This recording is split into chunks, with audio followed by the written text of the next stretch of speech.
Coucou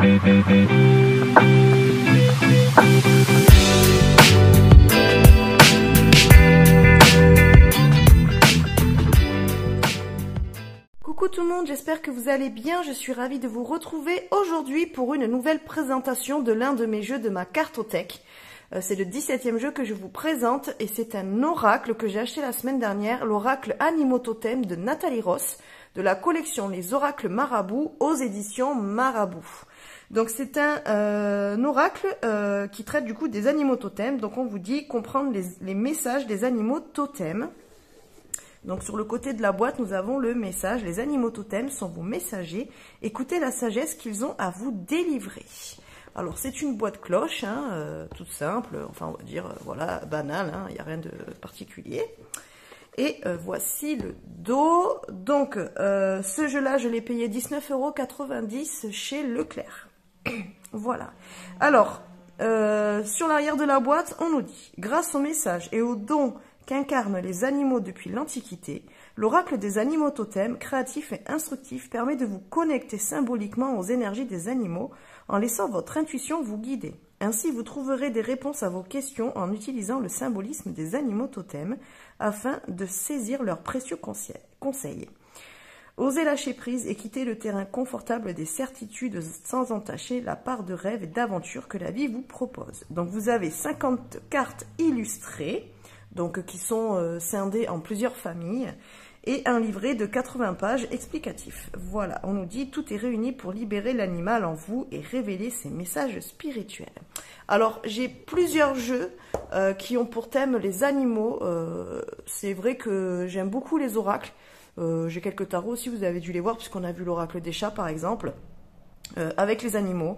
C'est vrai que dans les jeux de cartes, j'aime bien. Je trouve que les messages, ils sont bien, ils sont plutôt spirituels. Et puis bon, voilà, c'est que moi j'aime bien avoir ce type de jeu-là. Donc c'est vraiment très très personnel. C'est une question de goût, quoi. Voilà. Donc c'est pour ça que je me suis offert celui-là. J'ai beaucoup aimé la boîte avec ce tigre violet là. Je sais pas pourquoi ça m'a attiré. Donc voilà. Et puis je le trouvais pas très cher, 19,90 €. Franchement, ça va pour 50 cartes. C'est pas mal. Alors, hop, on va aller découvrir la boîte. Donc la boîte, elle est dedans, elle est une espèce de lit de vin, on va dire, couleur lit de vin, voilà, toute simple. Donc ensuite, on retrouve le petit livret. Là, donc là c'est pareil, on a un fond couleur lit de vin. Et donc on a le livret qu'on va aller découvrir ensemble et les cartes que je vais vous montrer aussi après. Voilà. Alors, en ce qui concerne le livret, je vais vous baisser un petit peu pour qu'on y voit mieux, ce sera peut-être mieux pour vous. Alors, est-ce qu'on y voit bien? Est-ce que ça c'est clair? Ok. Alors, dans le livret,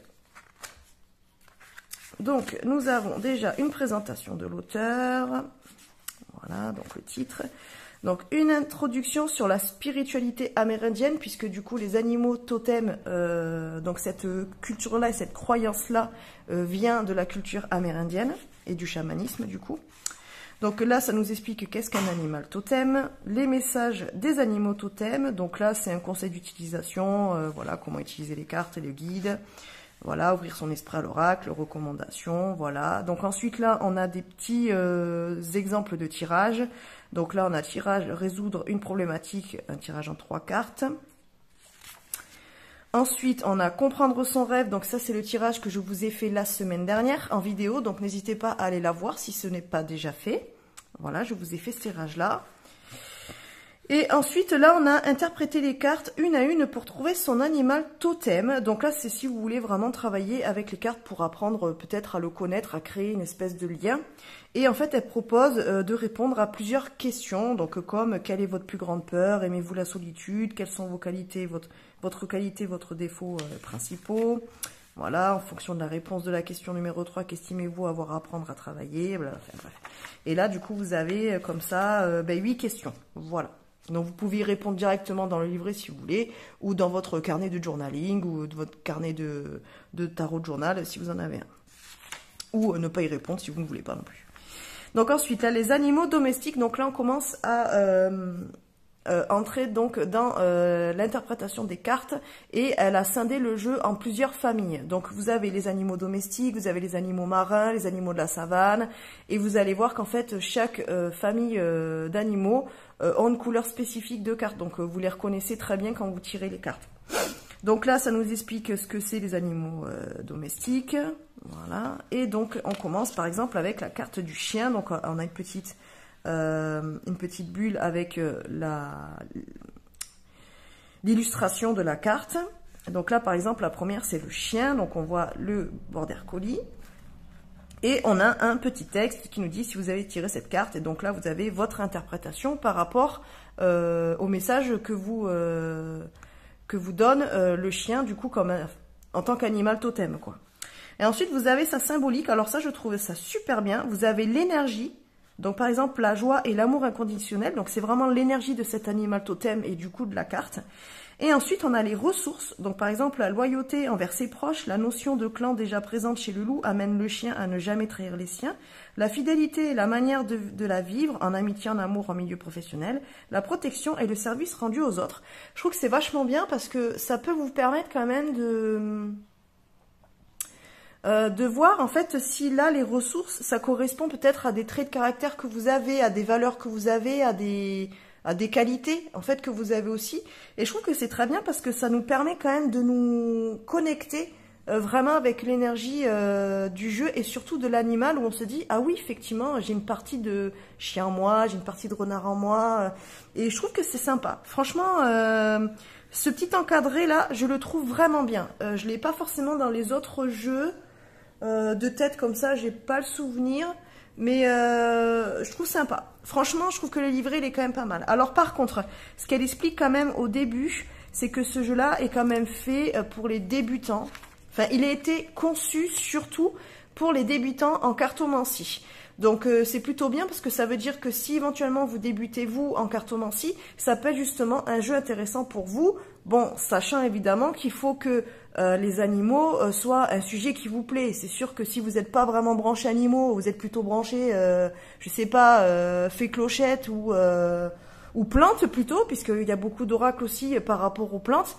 Dans ce cas-là, c'est sûr, n'achetez pas ce jeu-là puisque vous n'allez pas connecter avec. Mais si éventuellement vous savez que vous avez un lien avec les animaux, que vous-même vous avez peut-être un chien, un chat, des oiseaux, des poissons, que vous aimez quand même ce milieu-là et les énergies au niveau des animaux, bah, ce jeu il peut être très bien parce que si vous êtes débutant, il est très bien fait. Et surtout elle explique. Donc évidemment, si vous n'êtes pas débutant et que vous aimez aussi, moi je suis pas débutante et je peux très bien l'utiliser, il n'y a pas de problème à ça. Mais c'est vrai qu'elle appuie quand même sur le fait que ce jeu-là était quand même conçu à la base pour des gens qui débutent en cartomancie. Donc si vous vous posez la question de savoir si ce jeu-là était adapté pour vous, je dirais même il peut être adapté pour un enfant. Bon évidemment un enfant, voire jeune ado ou ado, c'est sûr qu'un enfant de 6-7 ans, bon sauf s'il est vraiment hyper intéressé par ce milieu-là, ça n'a rien à voir. Mais disons que par exemple, voilà, vous voyez ma fille qui a 9 ans et demi, eh bien ça pourrait être un jeu que j'aurais pu lui acheter. Je sais qu'en fait, voilà, les enfants à partir de cet âge-là, 9-10 ans, même quand elles arrivent à 13-14 ans, surtout des filles, mais bon, même pas, parce que sans franchement, garçon-fille, pour moi, il n'y a pas vraiment de différence. Je pense que c'est vraiment plus une question de goût. Avec les animaux, ils peuvent quand même connecter. Le jeu, il est quand même adapté, justement pour les enfants. Enfin, en tout cas, moi, je pourrais le conseiller à un enfant rentrant en préadolescence, voire dans l'adolescence. Voilà, en tout cas, si vous cherchez un jeu à offrir aussi à un ado qui a envie de se mettre à la cartomancie, qui est intéressé par ce milieu-là, la spiritualité, il peut être sympa. Voilà. Donc, on fait ça pour toutes les cartes. Donc, ensuite, on arrive sur les animaux de la ferme. Ensuite, on a les animaux de la forêt. Donc, vous voyez, même dans le livret, en fait, c'est pas les mêmes couleurs, donc c'est plutôt cool. Les animaux de la savane. Ensuite, on a les animaux marins et les animaux fantastiques. Et à la fin, alors si je me trompe pas, oui, et à la fin, nous avons l'index. Donc, ça permet de retrouver quand même plus facilement la carte dans le livret que vous tirez, en fait, voilà, hop, comme le sommaire, quoi, en fait. Mais du coup, c'est plus facile à retrouver dans le livret, donc c'est plutôt pas mal. Voilà, moi je trouve sympa. Le livret, il est clair, net, il est pas, il y a ni plus ni moins. Il est très bien fait. Franchement, vous avez déjà une petite base pour commencer à travailler avec un oracle. Donc très bien. Alors ensuite, au niveau des cartes. Alors les cartes, donc 50 cartes qui sont quand même grandes. Vous voyez, moi j'ai des petites mains, ben, ça me recouvre la main. Donc encore une fois, je retrouve le problème de je ne peux pas mélanger les cartes comme ça. C'est-à-dire couché, je suis obligée de les mélanger debout. Bon, vous commencez à me connaître maintenant, si vous avez regardé plusieurs de mes vidéos, surtout de mes présentations, même sont dans mes tirages, vous voyez que souvent les cartes, je suis obligée de les mélanger sur le dessus, parce qu'ils font des cartes très grandes. Alors c'est très bien parce qu'on voit la carte avec ses détails, mais c'est vrai que franchement quand on a des petites mains, bah, c'est pénible parce que du coup c'est hyper difficile pour les cartes de pouvoir les mélanger sur le côté, quoi. Mais bon bref, ça après, que voulez-vous, hein, je vais pas me couper les mains, je vais pas en avoir des nouvelles. Donc ensuite les tranches, alors là vous voyez le dos, pardon. Donc le dos on a un œil là, rayonnant. Alors franchement il est simple mais efficace. Je trouve que la couleur elle est très jolie. Je crois pas que j'ai un autre jeu de cette couleur là, donc ça change un peu, je trouve que c'est sobre. Et alors autant comme ça, avec le dos, on pourrait avoir tendance à l'utiliser plutôt dans des périodes comme là, automne, hiver. Autant je pense que là, avec l'œil rayonnant, ça passe aussi l'été. Enfin, après je pense que c'est plus un jeu que je vais utiliser dans cette période-là. Vous voyez, tout ce qui va être automnal et début d'hiver, pas forcément dans l'hiver, et encore que peut-être. Mais pas forcément en été. Printemps peut-être aussi. Mais je pense que ce serait plus voilà un hiver, enfin un jeu que j'utiliserais plutôt dans l'automne et éventuellement au printemps, mais pas forcément un jeu que j'utiliserais l'été. Alors ça c'est vraiment par rapport à la colorimétrie. Il y a des jeux comme ça en fait que je vais pouvoir utiliser plus à certaines saisons et pas à d'autres. Voilà, mais c'est très très personnel, hein. Après un jeu vous pouvez l'utiliser toute l'année évidemment, mais en fait il y a des jeux que je vais avoir envie d'utiliser à certaines périodes et pas à d'autres. Et là ce jeu là, autant là je vais pouvoir l'utiliser maintenant, et peut-être après au printemps, autant en l'été je suis pas sûre que je l'utilise. Voilà, parce qu'au niveau de ses couleurs, il fait plus penser à couleur d'automne. Vous voyez en plus avec ce orange, enfin ce cuivré là, c'est magnifique, les tranches elles sont très belles. Bon je pense que ça ne tiendra pas dans le temps, dès que vous allez commencer à l'utiliser comme pour toutes les tranches de couleurs comme ça, la couleur va passer, il va s'abîmer. Mais ceci dit, c'est très joli. J'aime beaucoup cette espèce de cuivre orangé là. Je trouve ça très beau. Franchement, les tranches sont très très belles. Alors, ensuite, au niveau des cartes, bon, c'est un peu fin. J'aurais préféré un petit peu plus épais. Mais sincèrement, pour un jeu à moins de 20 €, on a vu pire. Mais ça manque un petit peu d'épaisseur. J'avoue, un peu plus épais aurait été bien. Mais dans ce cas-là, ils auraient peut-être peut-être été obligés de le vendre un peu plus cher. Et du coup, eux, peut-être qu'ils voulaient faire des jeux quand même à moins de 20 €, accessibles au niveau de prix. Et franchement, ça passe. Je verrai l'utilisation dans le temps. Bon, mis à part les tranches là qui risquent de sauter un peu, bon, je pense que ça peut le faire. Hein. C'est pas non plus le pire des jeux que j'ai, hein, niveau finesse des cartes. Alors, donc on découvre les cartes. Je vous descends encore un petit peu, peut-être que vous verrez mieux. Alors, on commence du coup par les animaux domestiques. Alors, nous avons le chien. Et ce qui est génial, c'est que franchement, les illustrations, il n'y a pas de fioritures de partout. Vous avez juste vraiment l'animal. En plus, c'est chouette parce qu'elle a choisi un chien quand même qui représente vraiment justement ce côté loyal et fidélité. Puisque le Border Collie, c'est quand même une race qui est quand même très... qui est comme ça, quoi, qui est très protectrice. C'est vraiment un chien de garde excellent. Et puis voilà, il est vraiment très fidèle à son maître, il va le suivre partout. Une fois qu'il est éduqué, il n'y a pas de problème. Et franchement, je trouve qu'elle a bien choisi la race du chien. Enfin, moi en tout cas, quand je vois le Border Collie, ça me fait directement penser à ça, cet amour conditionnel, le fait d'être loyal, le fait d'être fidèle, ça me fait penser exactement à ça. Donc je trouve que il a été très bien choisi au niveau de l'espèce du chien. Mais après, voilà, c'est très personnel. Et pour autant, le Border Collie, c'est pas une race de chien que j'aime beaucoup. Vous voyez? Mais ceci dit, je trouve qu'il est très bien choisi dans le jeu. Alors, on voit avec le chien, donc vous avez le nom de la carte, et vous avez quand même des mots-clés. Donc, vous avez fidélité, famille, générosité. Ça veut dire que si vous commencez en cartomancie et que vous n'avez pas forcément de notion par rapport aux animaux totems et donc à la signification de chaque animal. Vous pouvez déjà partir avec une base déjà avec la carte. Ça veut dire que vous n'avez pas forcément besoin d'aller voir dans le livret ou d'avoir des livres hyper poussés sur la signification des animaux dans le chamanisme. Là en fait vous avez déjà les mots-clés qui sont là et qui sont très bien choisis, donc vous pouvez déjà de manière intuitive faire des tirages sans forcément aller voir dans le livret, et ça je trouve que c'est très bien. Donc le chien, fidélité, famille, générosité. Ensuite nous avons le chat, le lapin, donc fertilité, crainte, intelligence. Franchement après c'est les mots-clés qu'on retrouve un peu dans tous les jeux avec les animaux, hein, donc il est quand même bien fait, hein. Le cheval. Ensuite, donc, on a les animaux de la ferme, je crois que c'est. Donc, la poule, le coq, le canard, le cochon, le mouton, l'âne, le taureau, la grenouille. Elle fait trop rigoler la grenouille avec ces deux couleurs-là. La souris, trop mimi. Le serpent, la marmotte, le renard, trop beau, le loup, l'ours, la biche et le cerf, la chauve-souris. Ensuite, là, c'est les animaux... attendez. Les animaux... Alors ça, c'était les animaux de la ferme. Là, c'est les animaux de la forêt. Donc, on a le singe, le panda, l'antilope, le zèbre, le lion, le tigre, le rhinocéros, la girafe, l'éléphant. Ensuite, ça, ce sont les animaux marins. Et ça, c'était, on a dit, c'est quoi là, les animaux de la savane. Alors, le manchot, le crabe, la tortue, le poisson, le dauphin, le requin, la baleine,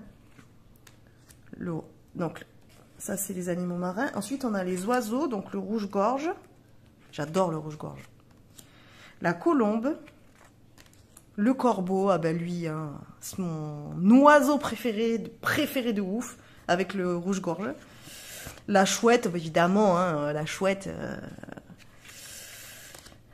mystique, quoi. Le cygne. Et encore que là, bon, c'est la chouette, mais normalement, c'est un hibou, hein. Voilà, mais bon, bref. Le cygne, l'aigle. Et ensuite, on a les insectes, je crois que c'est... Ouais, donc les insectes, la coccinelle, l'araignée. Bon, désolé pour ceux qui n'aiment pas, mais c'est dans le jeu. La guêpe, c'est pareil.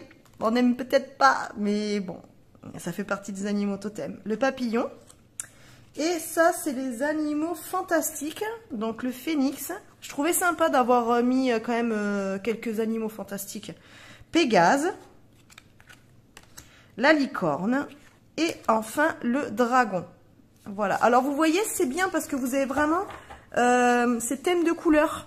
Donc, comme ça, vous retrouvez quand même facilement de quelle famille ils font partie. Je trouve que c'est sympa. Attendez, je vous remonte un petit peu, du coup. Hop. Voilà. Donc c'est plutôt sympa, le jeu est bien fait et bien équilibré. Alors le seul truc que j'aurais à dire dans les illustrations, c'est que vous voyez, là on a des animaux en entier, donc là c'est en entier, et là, ben, on a des animaux où on a juste la tête. Donc là c'est pareil, on a l'âne, et puis là on a le taureau, la grenouille, lesquels on a aussi, ceux-là ils sont en entier, et là on a le loup comme ça, l'ours... il y en a d'autres comme ça. On a le tigre, l'éléphant. Je crois qu'après les autres ils sont en entier tous. Et je trouve dommage en fait d'avoir fait les animaux en entier partout et d'avoir fait ces quelques cartes avec juste un médaillon avec juste la tête de l'animal. En gros, c'est soit ils auraient dû faire tout le jeu avec les animaux en entier, comme ça, soit ils auraient dû faire tout le jeu avec les animaux comme ça. Je comprends pas pourquoi ils nous ont fait ces cartes-là comme ça, en fait. Voilà. C'est le seul truc que j'aurai à dire, c'est que je trouve que ça fait pas très cohérent. Bon, écoutez, après, c'est peut-être moi qui ai le souci du détail. Mais je trouve que c'est pas très cohérent d'avoir 6 cartes avec les animaux pas entiers. Enfin, je veux dire, s'ils savent dessiner un cheval, ils savent dessiner un mouton en entier. Voilà, là, ils ont fait le lion en entier, mais le tigre, ils font que la tête. Ils ont fait le chien et le renard, donc pourquoi pas faire le loup? Ils ont fait le rhinocéros en entier, mais l'éléphant, ils y mettent que la tête. Bon, je trouve que c'est pas hyper cohérent. On a l'impression qu'il y a 2 personnes qui ont fait des cartes. Que, en gros, il y en a, ils ont fait cela, et qu'il y en a un autre qui a fait cela. Voilà, donc, bon, c'est juste le truc incohérent pour moi dans le jeu, c'est que quitte à faire, c'est soit on fait tous les animaux en entier, soit on les fait tous en médaillon comme ça, mais on fait pas moite-moite quoi. Ou alors on fait vraiment moitié de cartes plus équilibrées, parce que là, au final, il y a quoi, 6 cartes en fait, où on n'a pas les animaux en entier, et sur les restes des cartes, ils sont en entier. Bon. J'avoue, ça, j'ai pas trop compris, mais voilà. Bon, vous allez peut-être dire que je chipote, mais voilà, faut le dire quoi. Voilà en tout cas ce que je pouvais vous dire de ce jeu-là. Alors après, il se mélange bien. Ben voilà, hop, ça a sauté. Voilà, on a la girafe qui nous parle de gentillesse, beauté, grandeur. C'est cool. Voilà. Alors il se mélange bien. Les cartes, elles sautent pas mal. Hop, je vais essayer de pas y mettre le feu. Voilà, la colombe. Il est bien. Franchement, il est pas mal. Je pense qu'on peut faire des chouettes tirages avec. Il est sympa, il est tout doux, il est tout mignon. Donc oui, après pour moi, voilà, c'est plus un jeu soit que je vais utiliser cet automne, soit que j'utiliserai peut-être au printemps. Parce qu'en fait, le dos fait plutôt automne, mais les cartes en elles-mêmes avec les couleurs, elles font plutôt printemps. Donc voilà. Voilà ce que j'ai à dire. Bon, écoutez, est-ce que vous connaissiez ce jeu-là ? Est-ce que les animaux et les jeux avec les animaux, ça vous plaît ou pas? De toute façon, je vous en montrerai d'autres, hein, puisque du coup, dans mes oracles, j'en ai quand même quelques-uns des jeux sur ce thème-là. Donc, dites-le moi en commentaire, hein, si c'est des jeux qui vous plaisent. Si celui-ci, vous le connaissez ou si vous l'avez, ce que vous en pensez. Voilà. De toute façon, moi, je pense que je l'utiliserai quand même dans certains de mes tirages, donc vous le reverrez hein, dans des guidances là que je vous ferai. Parce que je trouve sympa d'avoir quand même en message une carte avec les animaux. Ça peut donner un conseil de fin de guidance, par exemple. Ça peut être un jeu qu'on peut utiliser au quotidien aussi. Voilà, par exemple, se tirer une carte tous les jours et puis voir dans quelle énergie on est. Ça peut être un jeu aussi, justement, pour faire les qualités, les défauts de quelqu'un. On peut voir, par exemple, que sa plus grande qualité, je ne sais pas, vous tirez le lion, vous savez que c'est quelqu'un, voilà, qui sera assez courageux, qui fera preuve de noblesse, qui sera pourvu d'un grand amour, par exemple, pour les autres. Surtout pour lui-même, quand même, le lion. Assez autocentré, quand même, il faut le dire. Hein. Dans le signe astro, le lion, en général, il est quand même assez autocentré. Même si c'est pas forcément négatif, mais il faut le dire. Mais par contre, vous pouvez, voilà, faire, par exemple, sa principale qualité ou votre principale qualité, c'est que vous êtes quelqu'un de courageux.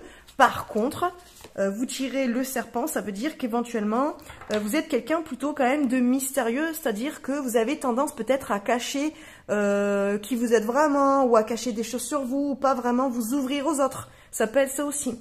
Alors après, bon, le serpent, souvent, en cartomancie, par exemple, comme on le retrouve dans le normand, le serpent, il peut représenter soit la connaissance, avec du coup, quand on retourne aux origines, par exemple, avec Adam et Ève, il représente la connaissance, mais il représente aussi la manipulation, puisque c'est à cause du serpent que Ève mange la pomme et que du coup Adam et Ève se retrouvent virés du paradis quoi. Donc en fait le serpent en général en cartomancie représente plutôt les gens manipulateurs, les gens un petit peu faux qui vous la font à l'envers quoi. Voilà. Donc après tout dépend de comment vous voulez le prendre. Si vous vous arrêtez vraiment à ce que là vous dit la carte, on a quand même transformation, régénération, mystère, c'est pas forcément négatif. Mais vous pouvez aussi après inclure vous vos propres significations par rapport à ce que vous en connaissez de chaque animal.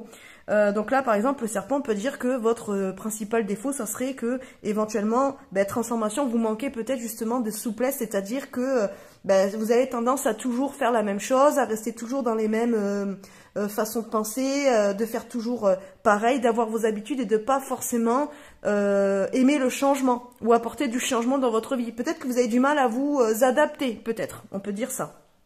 Et le côté mystérieux, voilà, dans le sens où vous êtes quelqu'un de très courageux, mais par contre, dès qu'il s'agit de parler un petit peu de vous et de vous ouvrir, il n'y a plus personne, là on se barre. Voilà. Vous voyez le type de tirage qu'on peut faire. Je trouve que c'est hyper intéressant. Même pour éventuellement voir pour quelqu'un. Hein. Voilà, vous venez de rencontrer quelqu'un, vous avez envie un petit peu de savoir comment est cette personne, la cerner un petit peu.